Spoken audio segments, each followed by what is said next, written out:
You've seen me unbox it. You've seen me pick it up at the midnight launch. Now it's time to share my first impressions of the Nintendo Switch 2. Let's talk about it.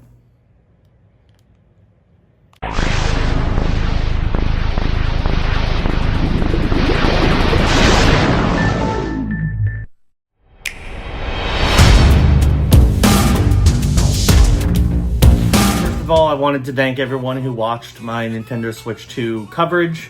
Really appreciate it. I know I didn't go as far as a number of YouTubers did, but again, I'm not a full-time YouTuber. I have a full-time job, so I try to do this kind of stuff as much as I can, but I can't always do it as big or as hard as some other people. So I do appreciate you watching all my content in general, but especially for the Switch 2 stuff, because people seem to really enjoy it. So I wanted to kind of talk about my first impressions over the past few days. So of course the Switch 2 came out on Thursday morning, technically. So I've played a fair amount of it.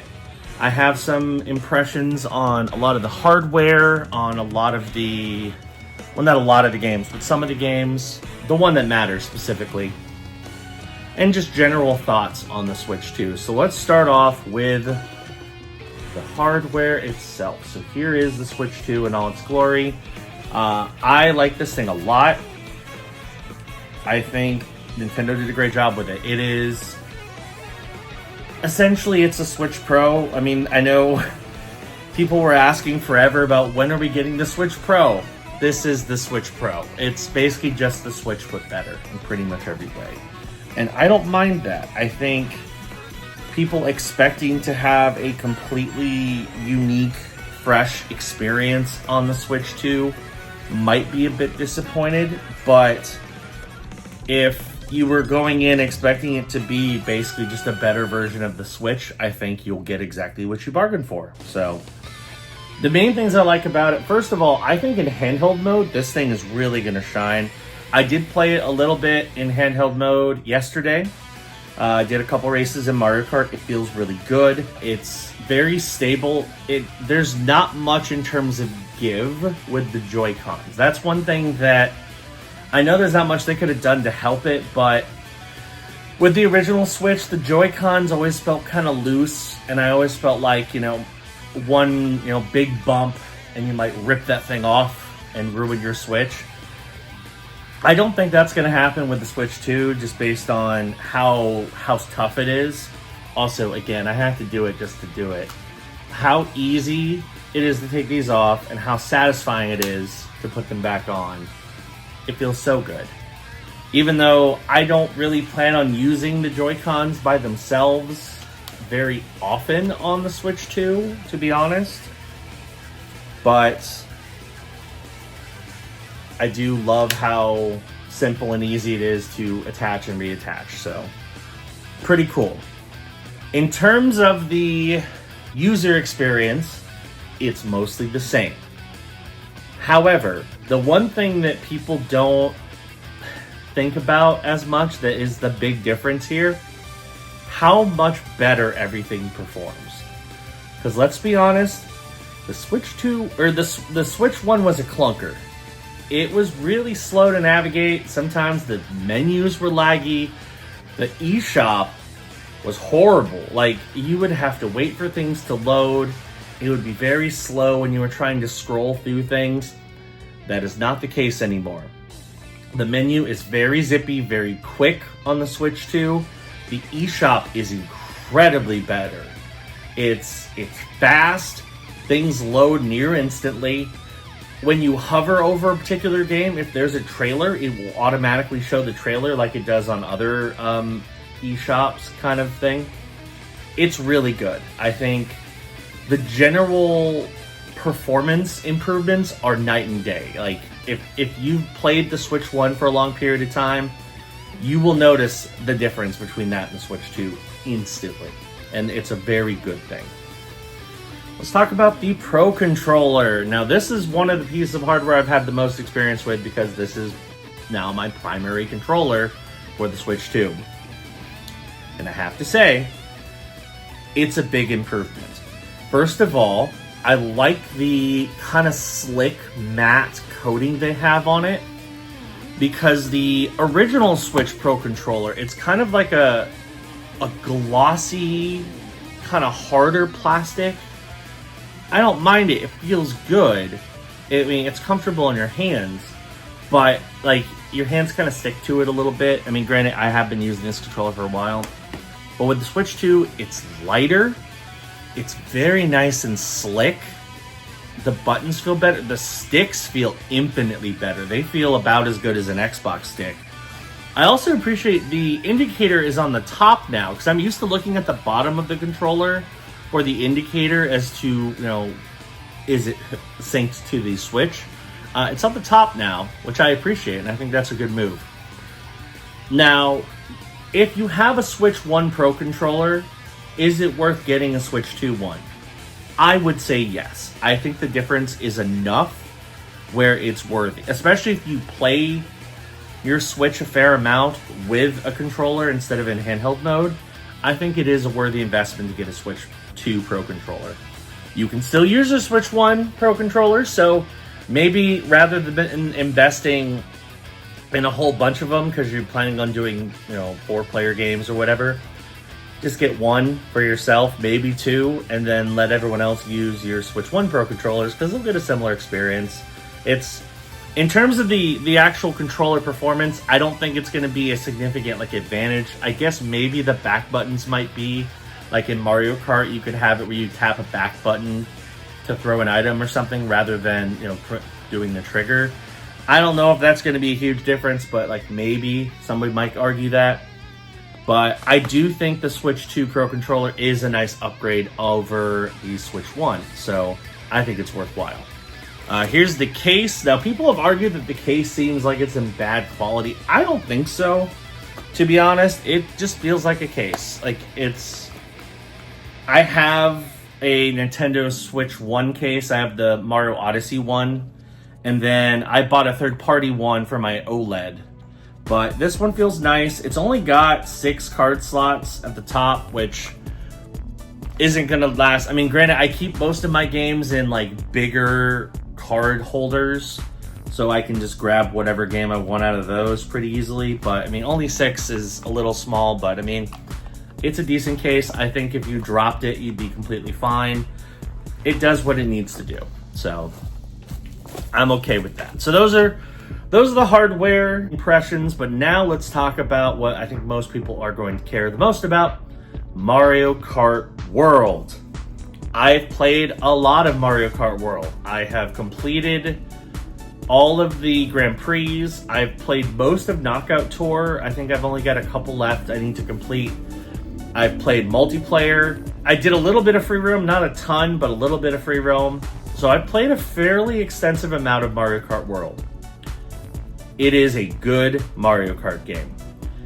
If you're going into it expecting to be something earth-shattering, I would temper your expectations, because that's not what it is, but that's never what it claimed to be.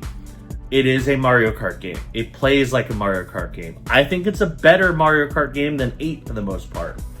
The open world element is cool. They added some new items you can use. There's some new perks. The costumes are cool.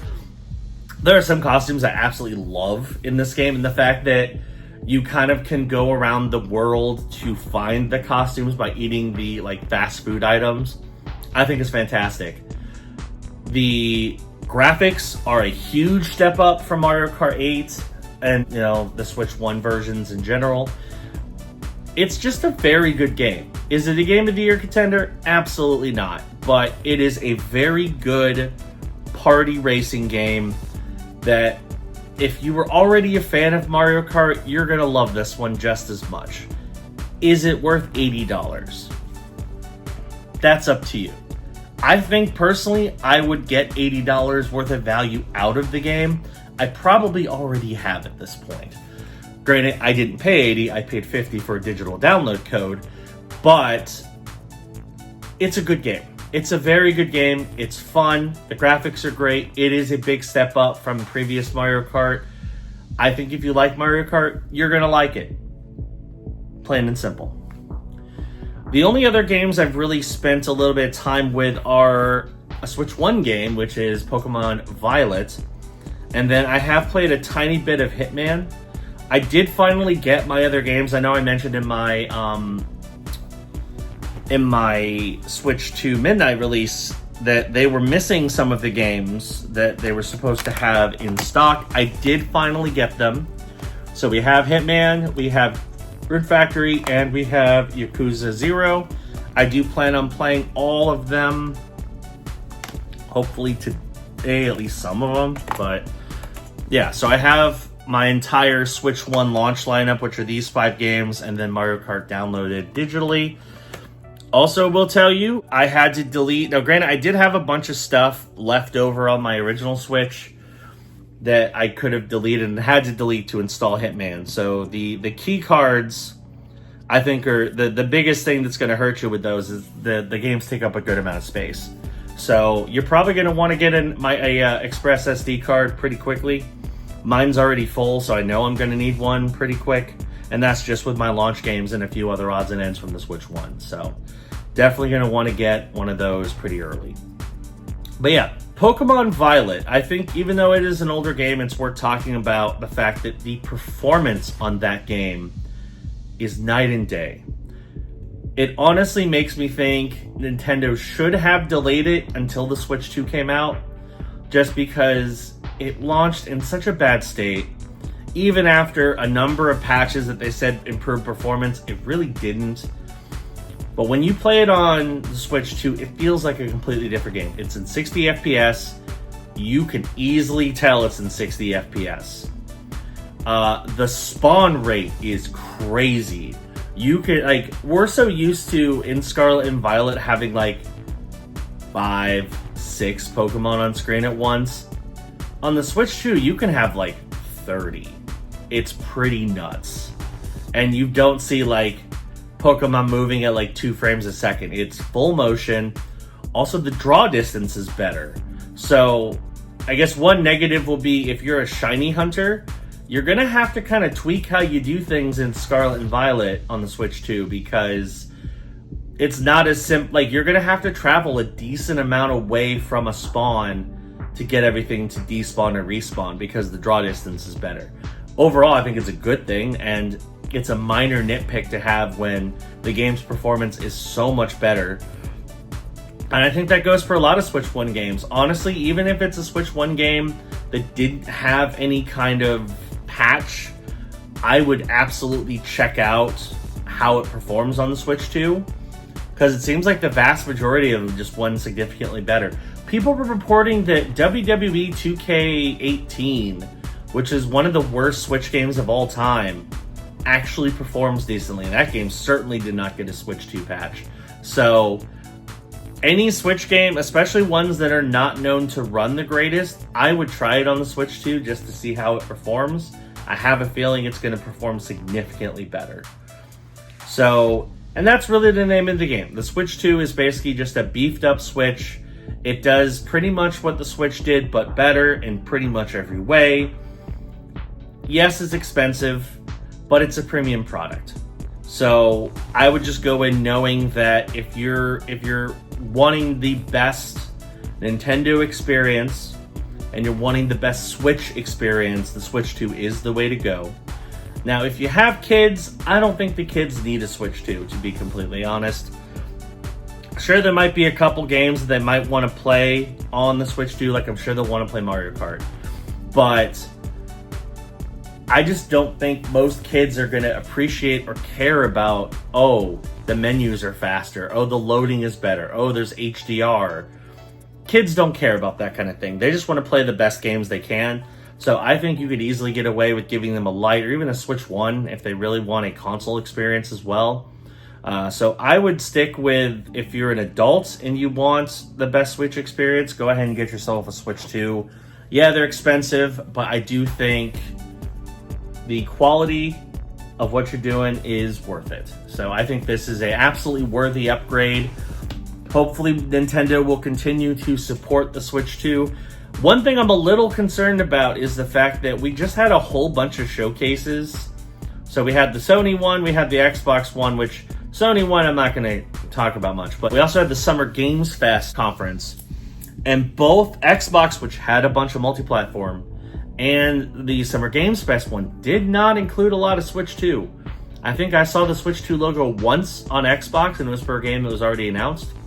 And then I didn't see it a single time, maybe once, for the Summer Games Fest one. So it does make me a little concerned that maybe some of these third-party publishers don't have their act together in terms of the Switch 2 yet. I certainly hope they do, because the Switch 2 definitely needs some more games to play. I mean, the launch lineup is good, but it's a lot of older stuff. I mean, just looking at my stack here, the only new game in this entire stack is Rune Factory. Bravely Default is a 3DS game.